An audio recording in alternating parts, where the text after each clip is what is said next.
I know you're gonna dig this.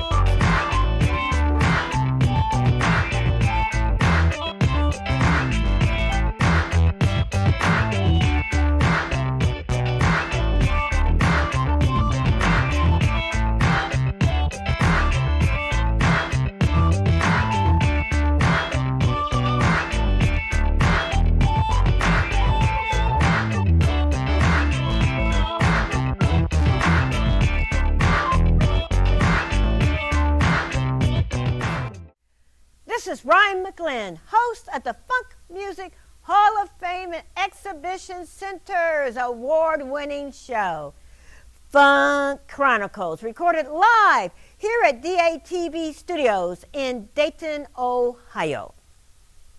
Zooming in all the way from Durham, North Carolina, Zack Roberson, also known as Number 9, leader and founder of the Nappy Head Funk Army. Also, he's a drummer, bass guitarist, vocals, and host of the podcast show Funk from the Front Seat, and a club funketeer, ambassador for Bootsy Collins and Peppermint Patty. Welcome and thank you for agreeing to be on our show. Hi, Zack. How you doing? Thank you so much. It's a blessing. I am so excited to be talking to you today because you have such an interesting career. And when we talk about funksters, they all have a unique history of how they became about in the funk. Now, I know that you started off in the funk getting acclimated to the funk when you were 7 years old. So I'm going to just throw the ball to you and tell me, Zack, take it away and tell me about you all the way up to forming your band. Thank you so much, Ryan. 7 years old, my mom died when I was 7. But she used to take me to the Apollo all the time, when I was 4, 5, 6 years old. And I have early recollections of just running to the stage. And I remember this little guy, he was no bigger than me with sunglasses on, turned out it was Stevie Wonder. And the music was so amazing, to see all of the young Temps and the Diana Rosses of the world do their thing. And I didn't know at the time it was setting me up with God's plan for me. He wanted me to get that early on. My mother, rest her soul, Hetty Elizabeth Davis, I love you, Mom, always told me I was supposed to be doing something on some stage, And she was adamant. She used to make me sing happy birthday to people, even if it wasn't my birthday. She had me singing the Star Spangled Banner and gospel hymns, because again, I lived in a Baptist household. My dad was a Baptist minister. And, she would have me singing the Five Blind Boys and, songs like that, Mahalia Jackson. And, I was like, this is really good, but I know there's something else. Just to know what it was.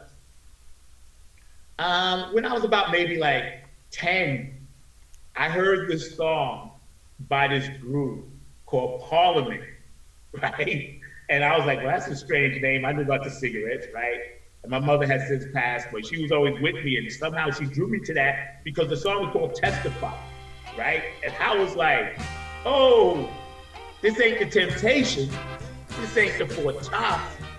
This ain't Marvin and Stevie. It gave me that gushy feeling. I was like, oh, this is a little bit like After Darkish, and the words, and my father came in and heard Testify, and he thought it was a gospel record. And I was like, no, Dad. And I was like, this was in your daughter's stack. This is Geneva's record right here, And it changed me. It changed me because I was like, wow, I didn't know anyone was allowed to make music like that. And by that time I had kind of, was in the marching bands, and we all played marching rudiments and stuff. And I started developing all of this music in my head, and I knew I had to do and search and seek. So then about 2 years after that, I heard a album, Maggot Brain, and the group was called Funkadelic. Now, I was almost afraid to show my dad this because, but he was cool. My dad was mad cool, man. I love him. Reverend Robinson always supported me. And I said, listen to this guitar. And there was one guy in my hometown who I credit, Howard Beeman, and he was my mentor, right? He turned me on to it, man, and I was like, that sounds like Jimi Hendrix. So Jimmy was the guy to me. I couldn't play guitar, but I love Jimi Hendrix. And I said, that's Jimi Hendrix. And he said, no, that's this guy called Eddie Hazel. So I read the back of the cover and then remembered some of those same guys was playing on that record, Testify. And then I asked him, I was like, are they allowed to do this? It was almost like they was dating somebody else, right? I was like, hey, are they allowed to do this? And it was cool because he's like, yeah, some of the same guys, And what I later found out was Funkadelic and Tiki and Bernie and I think Eddie, they all was back in chairman of the board originally too, and that was some deep stuff. So I was like, wow, I'm home. I love the music. I investigated Funkadelic. And by that time, I was starting to develop a little drum pocket and, trying to understand my place in it. But I felt drawn to it, Brian. I really did. It was amazing how that music made me feel. And my dad let me do it, I think, to comfort me from the loss of my mom's death. He just listened to you. He understood what I was doing. He knew I was serious. And then I was watching a show called Soul in New York, right? And, everybody used to be on there, Al Green, early on, Earth, Wind & Fire, And I saw this guy crawling around the floor in a diaper. I was like, didn't know who he was. He had a half moon cut on the side. And there was cats up there on stage with hats like this and big bell bottoms. And the music was coming across the TV like really loud. And at the end, they said, Funkadelic. I was like, oh, those are the guys. I was like, I'm home. Bring me in. And then I really dug deep into the whole Farley of Funkadelic thing. Once I realized they were real people, I had understood a little bit about where the music was going. And I was like, you know what? This is something. Because I always, James Brown, obviously, was hitting it. And see, it's weird because I discovered Bootsy and James Brown right about the same time. Because James, he would call out names on his music, Maceo and this and that. And I heard him say in the song, Bootsy. I was like, what's a Bootsy? You know what I'm saying? And then I realized Bootsy Collins on bass, Phelps Collins on guitar, Frankie Cash on drums. I was like, oh, these are the new guys. Because we had heard about it, but in New York, we didn't really get a lot of that James until 12 o'clock midnight. It was always such a poppy place. But we had the records. But, it was cool. So I was like, wow, and then I saw Bootsy Collins' name on the Funkadelic album. And I was like, oh, I see what's going on here. They're creating this thing, So yeah, that's kind of like how I started and got into it. Yeah, and you still have that same fervor and excitement about it. But now, okay, so how did your band, you went to high school, correct? Yes. Okay, so in high school, what did you do with your musical talents while you were in high school? Well, high school was a very weird, odd journey for me in Bayshore. Let me tell you, because I ain't gonna lie, it was an odyssey. I got through it, but Lord knows it was an odyssey. I was one of the few black kids that was listening to straight up rock and roll. in my high school. There was a group of us, about 4 or 5, and we were all musicians. Led Zeppelin, Jimi Hendrix, Buddy Miles. We was into that hard stuff. Edgar Winter and the White Trash. We was into that seriously hard rock stuff. And when Funkadelic came along, they just naturally fell right in line with that. So, you know, I wore the cut-off jeans and cutouts and tie-dye, and we would cut the sleeves off our jean jackets, you know, and wear the huge big hats with Afro picks stuck in it. We were the radicals. And really, Bayshore was cool with it, but they wasn't really embracing it. Most of the musicians wanted to play, you know, Motown or Michael Jackson and stuff like that. So I found a couple of guys that was into the Funkadelics, and we put together a little band. I'll never forget, the band was called Golden Fleece, and don't ask me why. I think because we like Larry Graham. Right? So, and we didn't dress in gold, nor did we have any. Like, we played at the talent show and won that, and, you know, played at it was funny, we were all underage. They used to have to sneak us into the club, you know, to play for the ladies that would dance at 4 in the morning. I'll keep it clean, but yeah, so they would sneak us in, and we had to go in with the bass player's father, you know. And he was like, yeah, I'm a chaperone. He's like, yeah, we know you're a chaperone.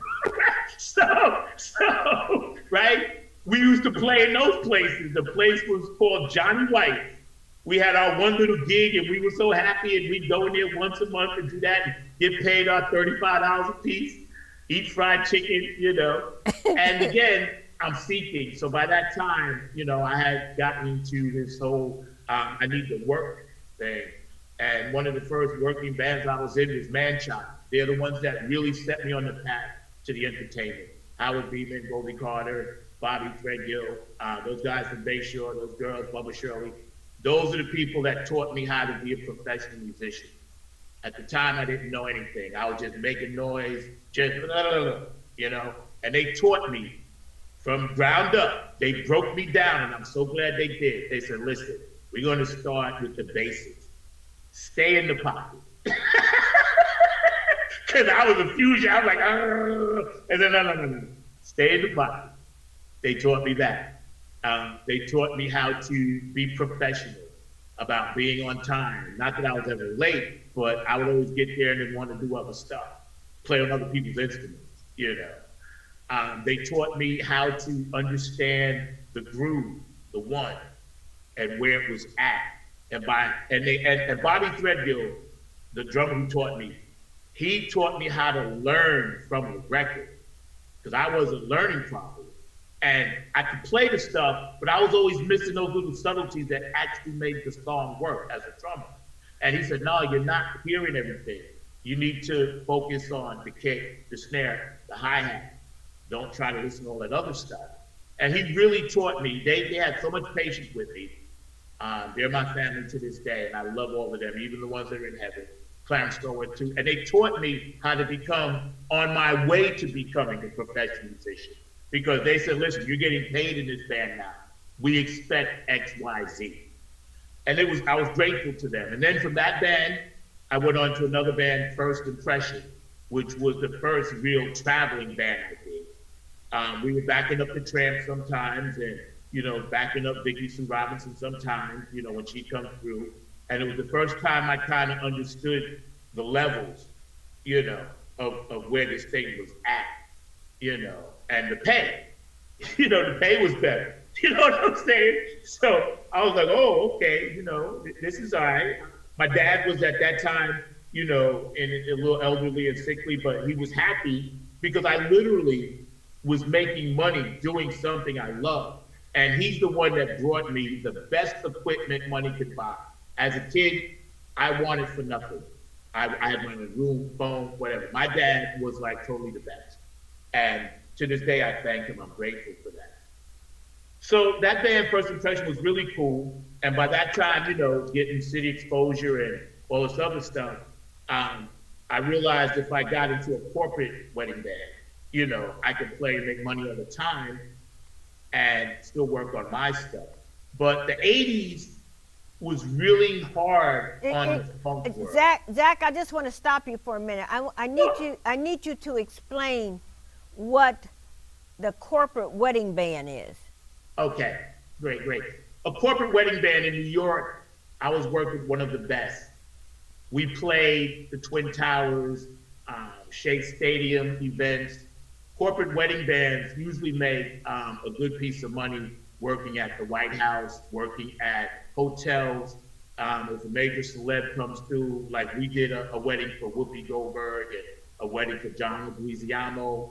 We had a steady at the Twin Towers. Creations Music, they're still my family up in New York, Kim and Rick. And they had the booking as far as corporate gigs go locked down because, you know, there are so many great corporate wedding bands up in New York. If you're fortunate to get into one, you can make a good living at it.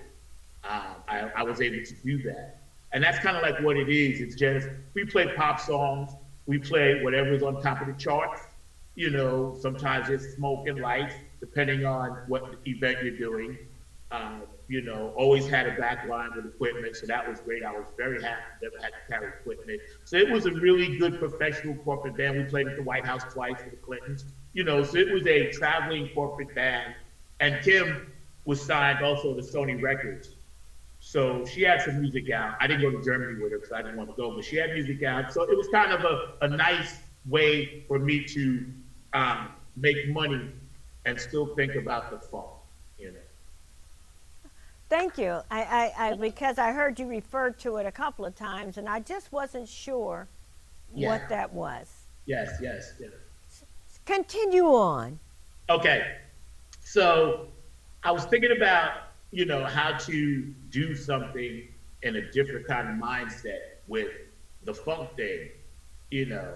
And once, you know, life passes you by. In the 80s, it was a really difficult time for the funk because so many things changed. MTV blew up. You know, the music industry started taking away venues because Prince, when he came out, and I love Prince, man, we do a couple of Prince songs. When Prince came out, it changed the game. Prince and Michael Jackson, they became, and Madonna, they became so big, so fast, so hard, it overshadowed everything else. And everything else was still being done. Bootsy and George and all these great groups, even Earth, Wind & Fire was still putting out all this music. But because MTV was controlling the market, you know, it was hard to get your stuff airplayed. Now, in other parts of the country, it was great. But in New York, it was really hard. And I'll tell you a story a little bit later about how we streamed something once. But so it was hard to find people that wanted to do individual music because everybody was so busy making money. Michael Jackson tribute bands popped up, Prince tribute bands popped up, and everybody's working these bands because those guys are popular, and it was great. So for me, that's when I started hanging out at a club called CBGB's, where Living Color was discovered. And because I wanted to go back underground and just understand and play in the dirt, because I knew that's where the best musicians were, in the dirt. CBGB's, this place called Wetlands in New York, those were the two main spots you could go in and see Bernie Worrell play, or at the Knitting Factory as well, or you could go in and see Stanley Jordan playing with Bernie Worrell, you know, things like that. It was underground. So I had to kind of dig in. And ironically, I was good friends with Miss Amuka Kelly. And back then, she was known as Sheila Horn, one of the brides of Funkenstein. And I met her that way. And, you know, I was like, you know, I used to call her Sheila back then. I was like, I really want to do this thing. I said, but I don't even know where to begin. You know, so her and I talked and chatted about it a lot over a period of time, you know. But New York was a funny place because the Knitting Factory and all these places were always there. It's just that it was always jazz fusion. It was no real P-Funk happening. You know, they would play a song but it wasn't about the whole vibe. And I was about the vibe. So one day, and this is great because this is when it all started to change, right? You know, I had got married, settled down. I was like, all right, I'm never going to be able to do this thing, right? I'll just look from afar. You know, I'll still keep working the stuff, the corporate stuff, and I'll play in bands. But you know, I don't know how I'm gonna be able to find funk guys when they're all basically great with George Clinton and Bootsy. But a friend of mine, Craig Ajama, who I love to death, he said, and he worked at Wetlands, and he said, listen, I'm throwing a surprise party for George Clinton. He said, I said, I'm in. He said, I need 3 bands before he could finish. Now, I didn't even have a band. Didn't have a band, right? And when he said that, I was like, Ben, I was like, listen, I don't care where you put us. We're being on this show, right? So he laughed, put us on, and I immediately went back to my hometown where I was familiar with, because by then I was living in the city. I went back to Bayshore, because I knew, I was like, okay, I can teach you guys how to do this half-hour set. You know, you don't have to be Stone True Funketeers. I can show you, you know, because I was, like I tell you, I was hanging out with them and learned a lot from them when I was hanging out with Sheila. And they was like, bet. So I got Gary Fortes, Judith Yates, Daryl Johnson, John Purvis, and I was on drums. That was the original Nappy Head Funk Army, right? And we got our songs together and we played Jamaica funk and stuff like that. And we was on the show at the Lion's Den with Funkin', an established funk band, and also the Clones of Funk, both established, both from out of town, and they both kicked our butt, which was okay, because we needed a butt kicking, just to understand, right? Because we were opening up, and I was okay with that. And again, you know, playing at George Clinton's birthday party, for me, I was a fanboy. You know, I was trying to play, but I was looking around like, wow, all right, it's coming. It's getting closer. You know what I mean? I made another step, you know. And after the show, you know, and everything's over and George is eating cake and all this, and I'll send you pictures. You know, he says, listen, he says, I think you got something. You know, he said, keep working on it. Keep working on it. He said, I think you got something, right? Because I guess he was just looking at the energy, you know. And I was like, all right, cool, you know. So I couldn't really, because I was singing and playing, and I've been doing that my whole life on drums. I couldn't really do the whole George Clinton vibe behind the drums. And I was fronting the band from behind the drums, but I couldn't touch people. I couldn't reach out. You know, I'd be throwing my sticks at people, but I couldn't reach out.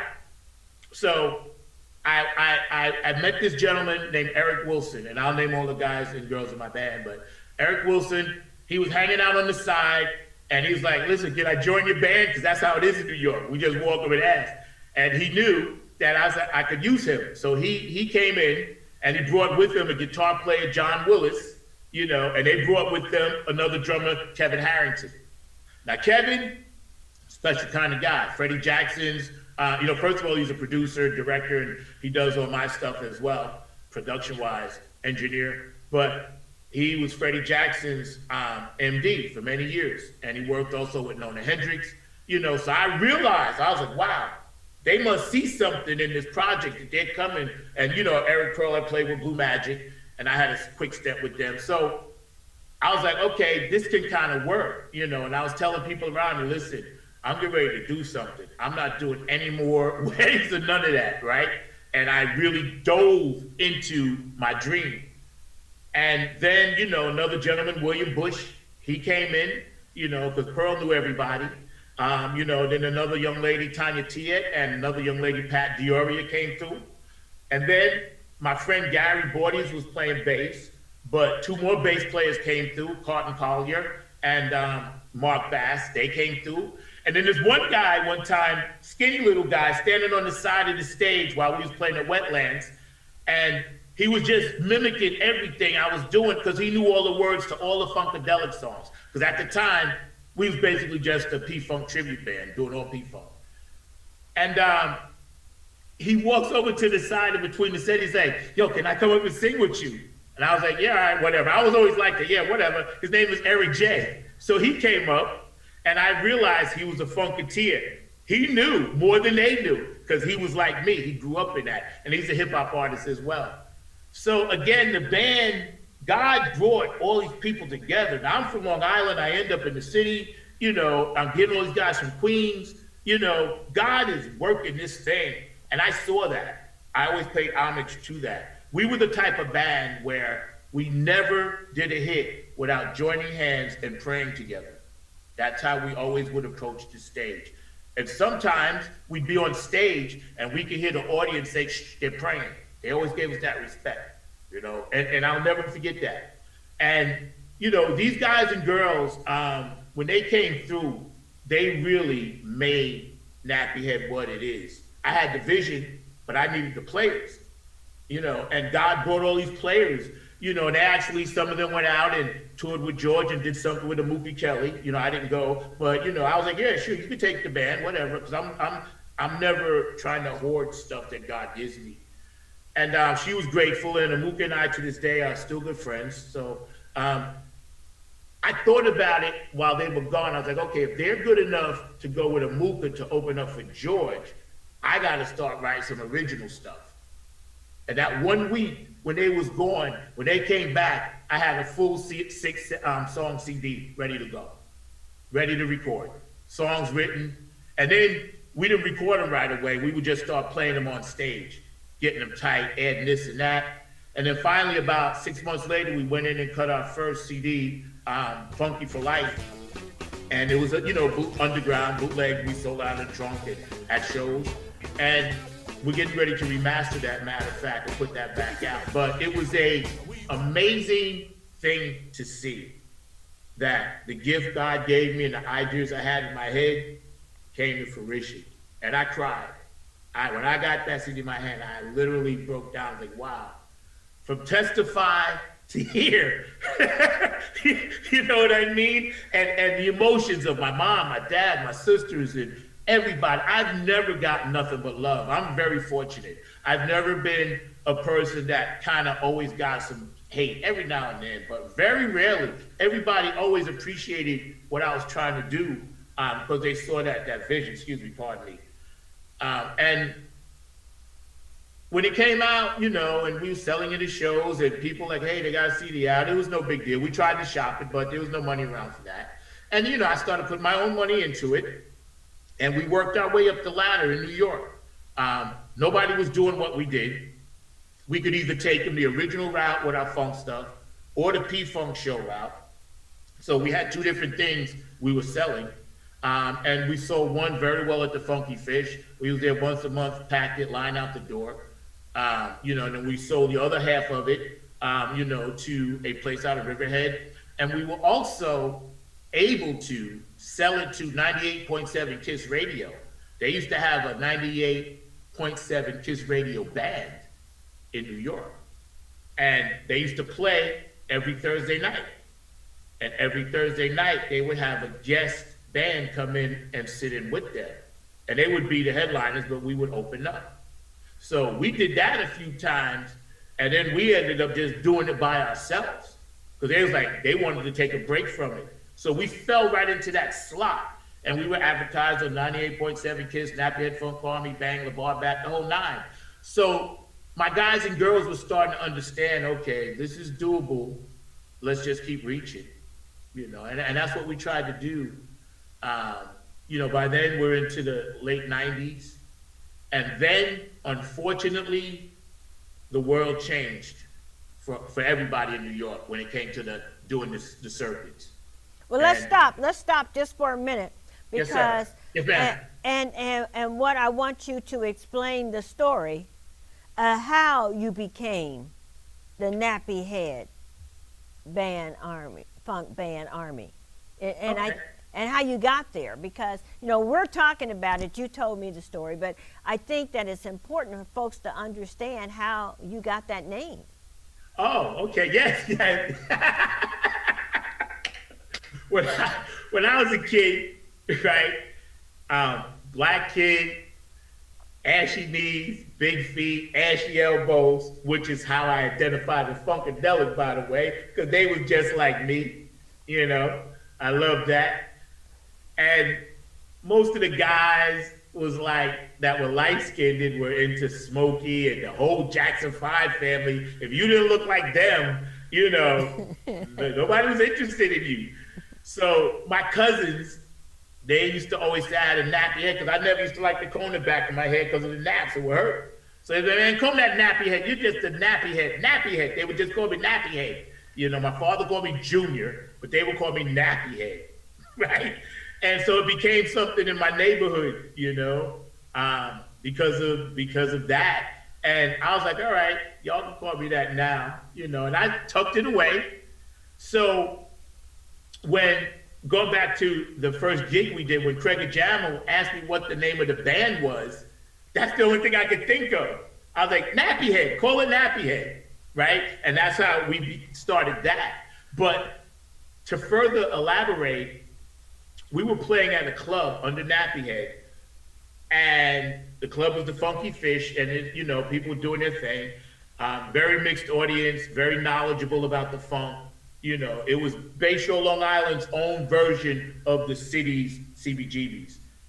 And a kid yelled out one time, you know, you guys are a funk army. And I was like, oh, thank you. Because I was like, the Nappy Head Funk Army. It just naturally fit. And that night, during the show, I started calling us, we are the Nappy Head Funk Army. You know, come to funk. And I just ran with it, and it caught on. And because it's unique, you know, there are a lot of nappy heads out there, but there's only one Nappy Head Funk Army. I Googled it, you ain't gonna find no other. So I was like, great. And again, that was God's way of giving me just a little bit more. Because God loves the funk. He really does, you know. I ain't lying. He's told me many a time, listen, you think I invented Prince and George Clinton and Bootsy just for your entertainment? You know, I needed entertainment too. And Aretha and Chaka Khan, yo, and Betty Davis. He said, these are the people I watch while I'm taking a break from you earthlings. But, you know, yeah, the name caught on. And we just started calling ourselves that because at any given time, we could be 8, 9, 10, 11 pieces up there doing the whole George thing, you know, trying to just take our little piece of the funk and handle our little area God has given us to the best we could. We were grateful. We handled New York.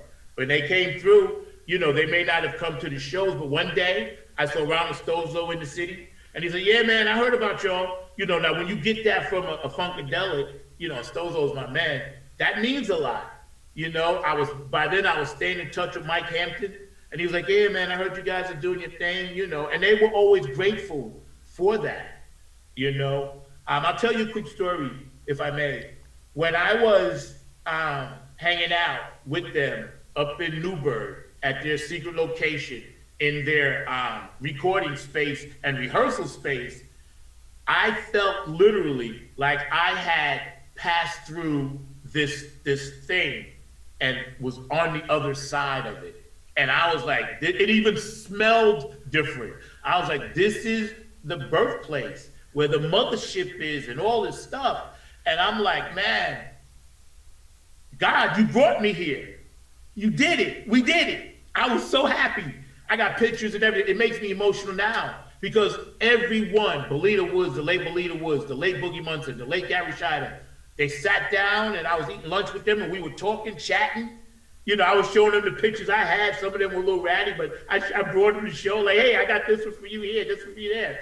And, you know, talking to Lodge and, you know, Frankie Cashwadi and, you know, Clip Payne and Skeet, of course, you know, and they were all, Ant Fiddler, and they were all so normal.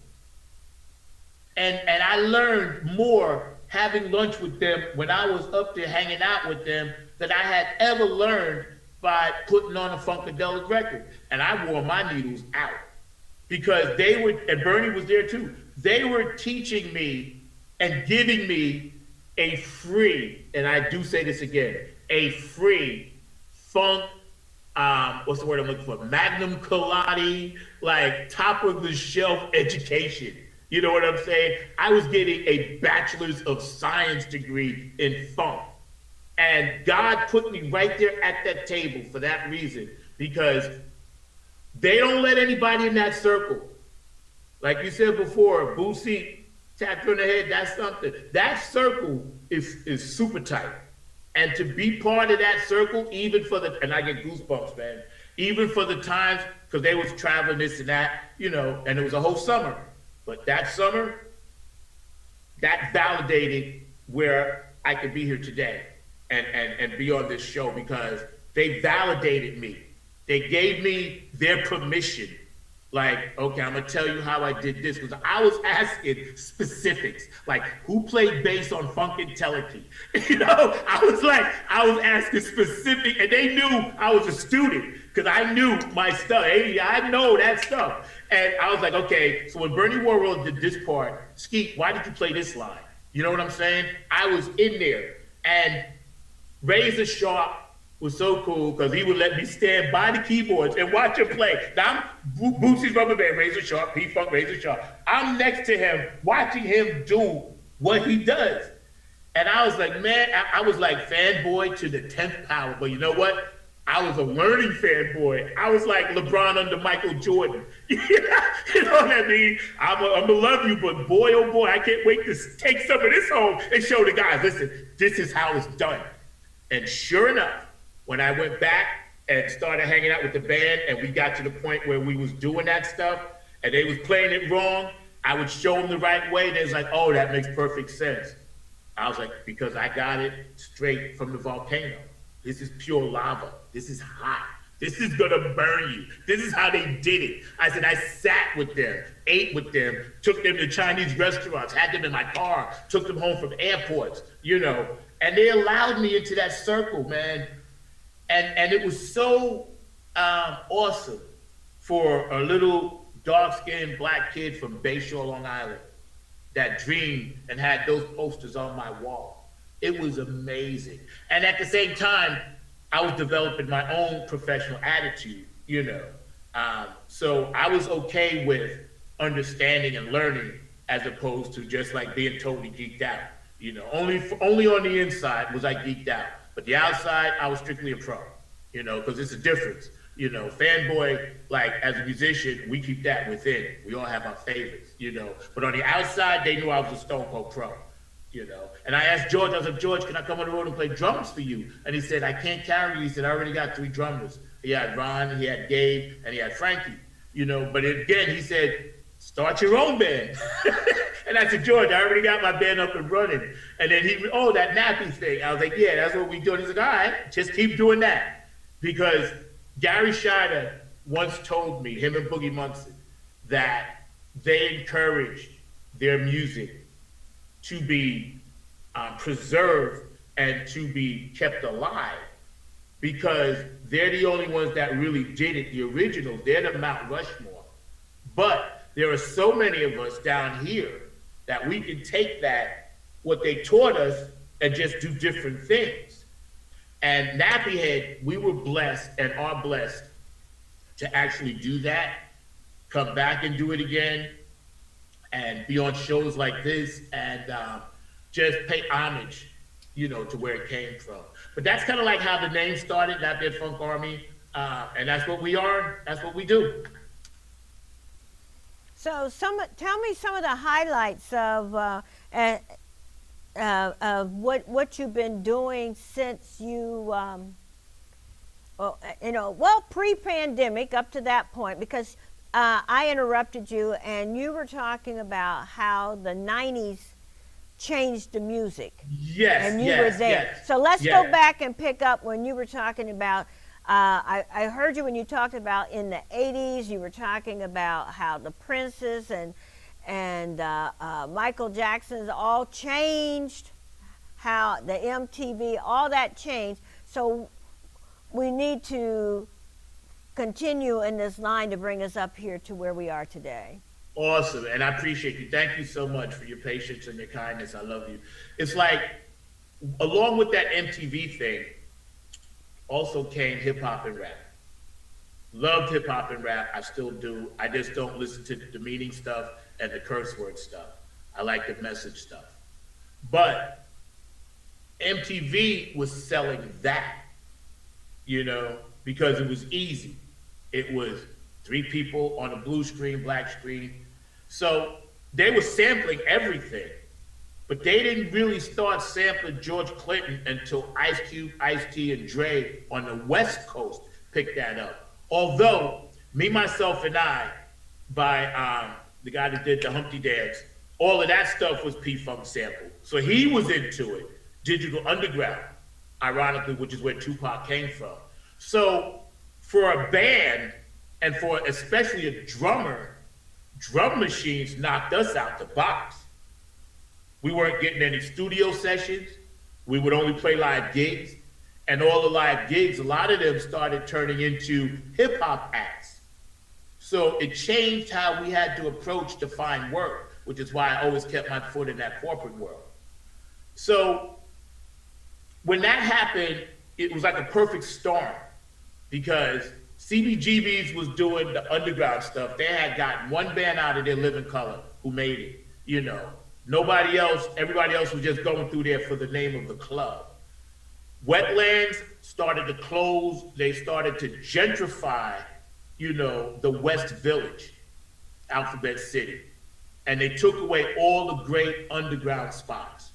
They rebuilt them with bougie jazz stuff, which is great and beautiful, but they took away a lot of the grit and the dirt. We played in places that used to have miniature school buses inside of it, selling stuff. You know, they just figured out all these ways to be entertaining.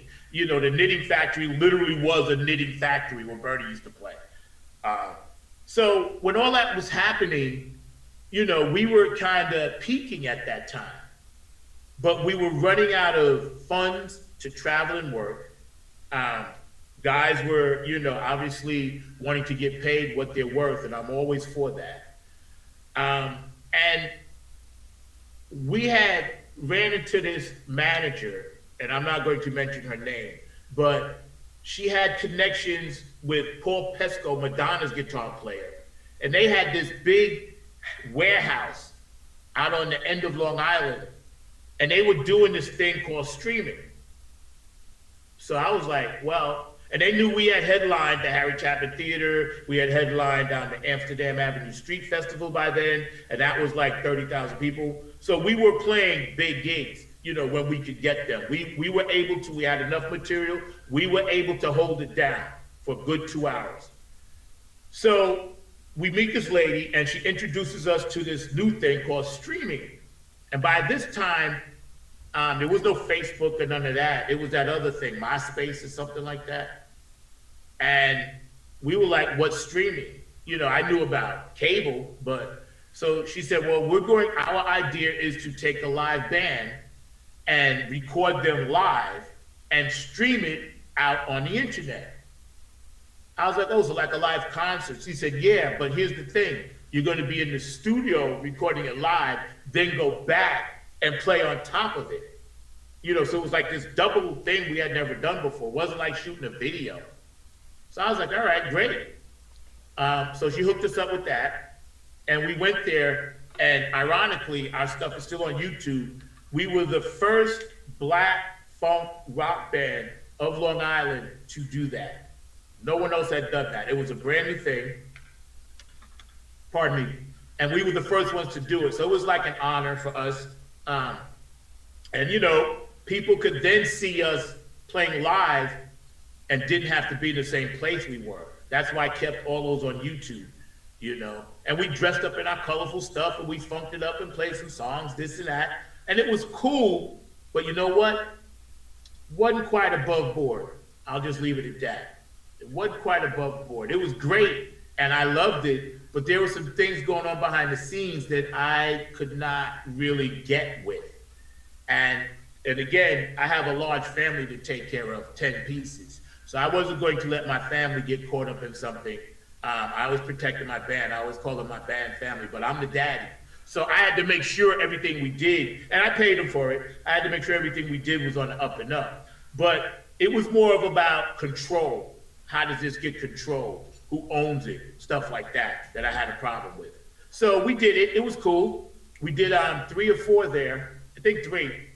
And then we put that on the DVD because that was my problem. I was like, well, it's us, it's me. I'm ownership of this DVD, you know, because that's where the conflict came in. You know what I mean? So what it is that when we did that, we sold a DVD of that little live show right there, you know, and at our shows and everything else, and along with Funky for Life. So we had two products that was out. One was a DVD and one was our music. And at that time, underground bands, they didn't have videos that were of that quality because ours was done in the professional video recording studio. And don't get me wrong, Paul Pesco of Madonna was extremely nice. I love him. You know, that's where she stored her equipment at. And we were working at his warehouse, his studio. So it wasn't him. It was just the management part. And that was kind of like an interesting thing that happened because at that point we had peaked. You know, we had done so much for our little area, not for the world or the region, just for our area. People knew who we were. We had recognition. We had video out. We had music out. But something was still burning in my heart. You know, like Glenn Goins said, Mama, something's burning in my mind. You know, I love Glenn Goins. So my sister had passed away in the midst of that. My only sister. And she always wanted me to do a spiritual CD. But she was a God-fearing woman. And I was like, nah, that ain't really me. You know, I'm not like that. I'm not a preacher. She said, but you are. Just do it in music. So that's how Revolution came about because I told Kevin, listen, I have to do this. And I dedicated it. All the proceeds of that disc went to the Breast Cancer Foundation of New York. I didn't take one penny. And every time my band played a song, I would pay them. I didn't take one penny off the sales of that CD. Even to this day, I don't, only because it was for my sister. So we put together, we took Nappy Head, we took the P-Funk stuff we learned, and we took some of my father's scripture and then my own words. I got with Zack Roberson, the keyboard player that I knew that was dope, put all that together with Kevin, and bang, we had Revolution. Little did we know it was gonna be pertinent today. Little did we know when we did it, it was gonna be pertinent today. And if people go back and listen to the words of Revolution, Zachariah Cloud 9, and they listen to Spiritual Purpose, they'll understand we wrote that stuff a long time ago, but almost God wanted it to come out at COVID. And pre-COVID, that's kind of like what we was working on. Everybody was doing individual projects. I got married and had two beautiful daughters, took time away from the music game, and I just started to really focus on my spirituality. I got back into my Buddhism and started understanding more the teachings of Jesus and my place here on this planet, what I was really supposed to do. The Creator has blessed me tremendously. I've had 10 surgeries. You know, and I sit here, I've had 10, and I sit right here ready to get funky, you know? So I've been blessed, and that brings us up to just about where COVID hit us. Let me ask you a question. You know, Sure. when I introduced you, I also referred to you as number 9, and what does that Yes. mean? Oh, that's a good one. Well, I was always into astronomy. And at that time, they was teaching us there were 9 planets. So the number 9 was kind of cool. I liked it. But it came about because I'm adopted. And, you know, I was adopted from the Foundling Hospital in Harlem. But there's no record of my birth anywhere. I never had a birth certificate. Never, on my school record, it says BC seen at time of admission. So that meant birth certificate seen at time when I went to kindergarten, right? But my mother apparently just came home with me. My mother, Hetty, she died when I was 7, but apparently wherever she went, or whatever family, because Black families were doing this at the time, maybe she had an aunt or somebody that was struggling and they wanted to give me life. And I'm grateful to my mother who gave me life and Hetty. I'm not one of those like, oh, woe is me. No. I'm grateful because somebody thought enough about me as an infant to give me to a woman that was going to take care of me. So rumor has it, and I've heard this from my father, he was working on his car one day, 1958 Mercury, and she pulls in the yard with her Buick, and I'm in the back seat in the bassinet. That's how it went down. So apparently, and I don't know the story behind this, but I can just tell you honestly, I'm always proud to say what I feel and what I think. Apparently, wherever she got me from, she didn't want that name, so they gave me my father's name, Zack Roberson, because that wasn't my real name. So I knew this kind of growing up because I didn't look like them, and my father had a daughter. I didn't look like my older sister or my older nephews and nieces. They were all Native American black. I looked more African black, skinny black. I didn't, I just felt it. And when I was 16, I went to ask my father for my birth certificate. And he said, well, you don't have one. And I said, I gotta have a birth certificate. I wanna learn how to drive. And he said, you don't have one. So I was like, all right, cool. So, as I grew into understanding this whole adoption thing, I was like, man, I don't even have a name.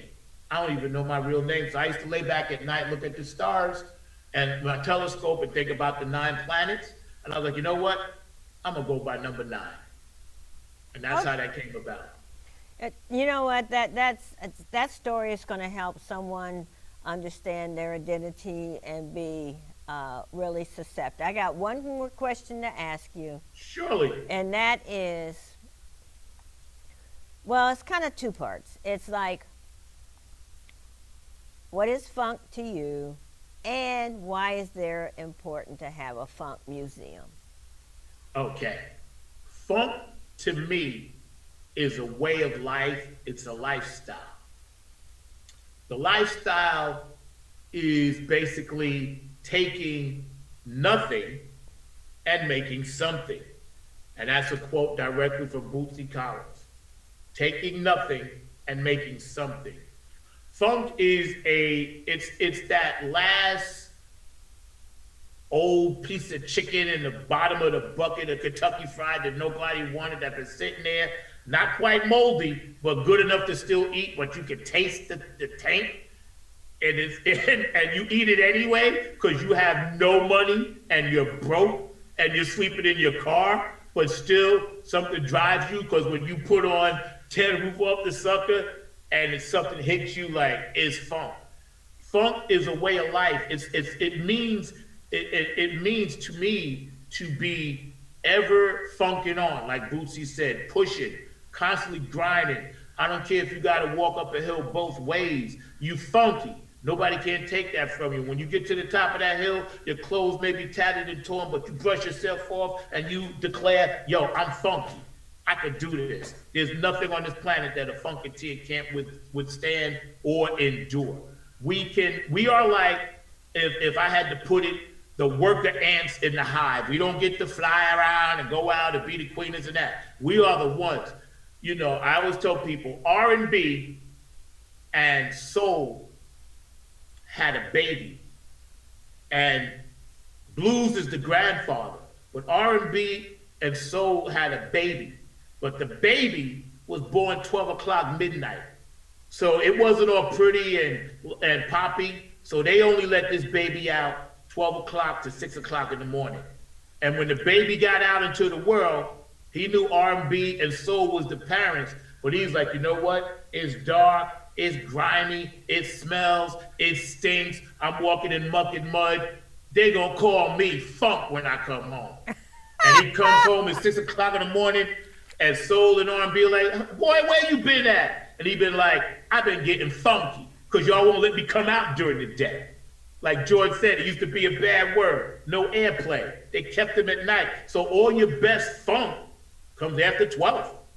That's where we really get it in. Because really, not many people can hang out after 12 and make it funky. So that's what funk is to me. That grime, muck stuff, I'm stuck in the mud, and I'm like, you know what? I'm still funky. Now, Yeah. Hey, Zach, part two of your question. I got it, Zach. Yo, you got it? You in there? Okay. I got it. You hear my passion, right? Yeah. Just tell me, just give me a few sentences about why we need to have a funk museum. It's very simple, and everybody needs to support this because the fathers that came before us, that we know, all the great ones, besides the Rock and Roll Hall of Fame, funk is its own entity. It's its own genre, and it needs to be set up where all the great funksters have a place to go so they can see who actually started it. Where did it come from? How did it happen? You know, it needs to be spread out throughout the world that this is the birthplace, especially in Ohio, you know. And, you know, it's important because people like me look up to them and they're our mentors and we learn from them. And now there's a place where they can all be in one spot. And I think that is very much a blessing and it's so cool. It's so cool. Thank you. Thank you so much. I've really enjoyed this interview. You have just been fabulous, and some of your analogies I will be using myself. And this is Rhine McLin, host of the Funk Music Hall of Fame and Exhibition Center's award-winning show, Funk Chronicles. Until the next time, let's keep it funky, funky, funky.